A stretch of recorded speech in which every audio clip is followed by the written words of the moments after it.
7 Guidelines: How to Start Studying the Bible for Yourself. The Bible is meant to be understood by ordinary people. It's not just for religious professionals or gifted communicators. Whether you've already started or you consider yourself a beginner, I've gathered a combination of spiritual guidelines and practical tools to help you in your study of God's Word. You can be confident that you're starting off on the right path, in the right way, and avoid a lot of other unnecessary distractions along the way. 1. Make the goal of Bible study to encounter the person of Jesus Christ. Bible study is not mainly about highlighters, fancy journals, and complicated reading plans. These are all nice to have, but the ultimate reason we're studying the Bible is to know God more. This really is the most important guideline. Everything else is secondary. People throughout history didn't have most of the great tools that we have today, yet they were able to go deep in God. Their study of the Bible transformed their lives and impacted the world around them. God's Word is an open door, an invitation to know the mind and heart of God. It's His love letter to us to open our eyes so we can know Him as He truly is. If we keep this perspective, we will be fruitful in our study and avoid years of detours in our journey. You search the Scriptures because you think that in them you have eternal life, and it is they that bear witness about me, yet you refuse to come to me that you may have life. John 5:39-40. The Pharisees, the religious leaders in Jesus' time, knew the Bible inside and out, but they missed the most important thing of encountering God's heart through the Word. Jesus is called the Word, John 1:14, because He's the full expression of God Himself. Colossians 2:9. If you're pursuing the Word Jesus through the written Word, the Bible, you can be confident that you'll be successful. If your goal is to win academic and scholarly arguments, then you might miss the main and most important thing. Our hearts can grow hard and forget that we are reading the living words of a living God if we don't keep the main thing the main thing. Also, don't stress too much about getting your needs met from your Bible study. Sometimes we find ourselves studying God's Word so we can receive comfort, wisdom, and encouragement. These are all very valid. But the goal of studying the Bible is to know God, the very source of life. Psalms 36:9. As you encounter God through every season of your life, you'll get your deepest needs met. Keep your focus on getting to know God more. God wants us to be whole in every way, but when we try to do it on our own, we act weird and get bitter in our hearts. Sometimes I remind myself and chuckle, if I could fix my life, wouldn't I have done it by now? Keep the focus of Bible study on encountering Jesus. 2. Approach the Scriptures as a dialogue with God. Turn your Bible study into a prayer time. Read the Scriptures. Instead of looking up what other people have written on the internet or in books and commentaries, spend more of your time talking to God about it. As you read the Bible, write down your questions. Then wait expectantly for the answers. Don't be in a rush to get on to the next topic. Let the Bible speak for itself as it's God's living and active word. Hebrews 4:12. If you don't know the answer right away, move on and come back to it again later. When I look back at my old journals, I see that most of my questions were answered somewhere along the way. A great way to study the Bible is to memorize portions of Scripture so you can ponder it and talk to God about it throughout the day. I often find that the greatest insights are discovered at seemingly random times throughout the day as I'm thinking about the Word. It's really about an open door of invitation from God to a relationship with Him. There will be many delightful surprises along the way. 3. Develop an attitude of thanksgiving. This might start sounding like a Thanksgiving sermon, but it really is a powerful principle to understanding the Bible. As you're reading the Bible, thank God for the truth you're reading and then ask Him to show you more. For example, let's say you're reading Genesis 1:1. In the beginning, God created the heavens and the earth. Instead of thinking about whether the theory of evolution is true or not, thank God and ask Him to reveal more.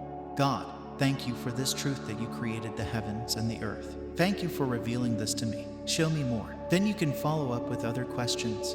God, what was it like? What was going through your mind? What did it feel like? Please, show me more. If you approach the Bible as a scholarly work, you can spend years and still not get deep in your understanding of it.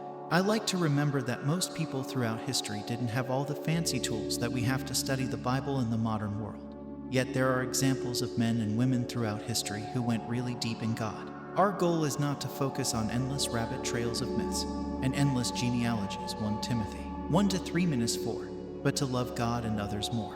4. Think about ways you can apply the Word. Aim for obedience, not just head knowledge, and you'll be surprised how much more insight you receive. I know obedience is not a popular word to many people, but for someone who wants to follow Jesus, it's a great thing to do. Go therefore and make disciples of all nations, baptizing them in the name of the Father and of the Son and of the Holy Spirit, teaching them to observe all that I have commanded you. And behold, I am with you always, to the end of the age. Matthew 28:20. To observe all that Jesus commanded is a delight and a joy, not a burden or legalistic duty. It's a way to learn to live. I live in a world that is experiencing brokenness, and my mind and emotions are impacted.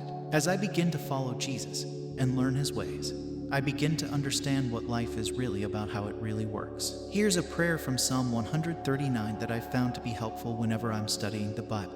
Search me, O God, and know my heart. Try me and know my thoughts, and see if there be any grievous way in me, and lead me in the way everlasting. Psalm 139, 23:24. A key to studying the Bible is to ask God how you can apply the Bible to your life.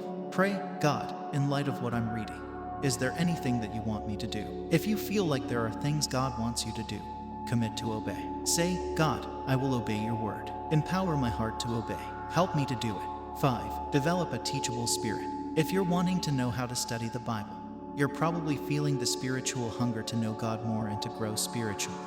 On top of these, develop a teachable spirit. God gives grace to the humble, and he'll reveal himself to you as you pursue him diligently. We touched on this earlier, but don't fall into the trap of studying the Bible to fix yourself or other people. Simply get to know God, and you'll find that God begins to shift your perspective so you can see the real issues. If you approach the Bible with your agenda, you'll be limited and not hear what God wants to tell you through his word. You'll only look for and find things that validate your point of view. God is always gracious and will give you his wisdom, James 1-5. But his wisdom doesn't always come in the way you might expect. His wisdom is higher, so we don't want to limit God. Simply get to know God, and you'll find that God begins to shift your perspective so you can see the real issues and not just try to manipulate your circumstances. Oftentimes, we don't know what the real problems and the root issues are anyway. Keep your goal in growing in the knowledge of God. The issues of your life will become clearer if you have a teachable spirit. 6. Learn about the different types of Bible study tools and resources. There are many good resources out there. Most of them are helpful and useful for different purposes. 7. Approach the Bible as a lifelong journey of discovery. Learn to enjoy the journey. Just as anything else that's valuable, it'll take some patience and time. Along the way, you might have questions that go unanswered for a season, tensions about what the Bible actually says and what it means. This is all part of getting to know God and his word. In Luke 8-5-18, Jesus gives a parable about the farmer that goes out to a field to sow some seed. The seed is the word of God. It takes time to grow and mature in your heart. It doesn't happen overnight. There are new people to meet, new places to see, new cultures to understand. Bible study is a lifelong journey of knowing God more as he has revealed himself throughout history. The good news is that if you don't give up and keep listening and doing what God says, you'll discover some of the richest treasure and pearls in his word. More to be desired are they than gold, even much fine gold, sweeter also than honey, and drippings of the honeycomb. Psalm 19:10.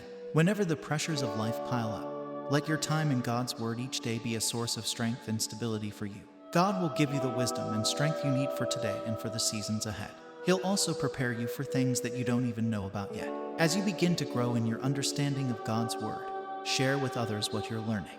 When you share with someone, your understanding of the Bible will be strengthened, challenged, and ultimately enriched. Let the word of Christ dwell in you richly, teaching and admonishing one another in all wisdom, singing psalms and hymns and spiritual songs, with thankfulness in your hearts to God. Colossians 3:16. The best way to really learn something is to teach it. You don't have to publish a book or preach a sermon to teach someone.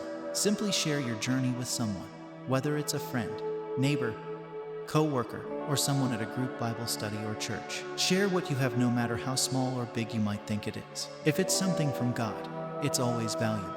You can start today. You really don't need much to start studying the Bible. You probably already have everything you need. Don't feel like you have to have everything ready to start. Remember this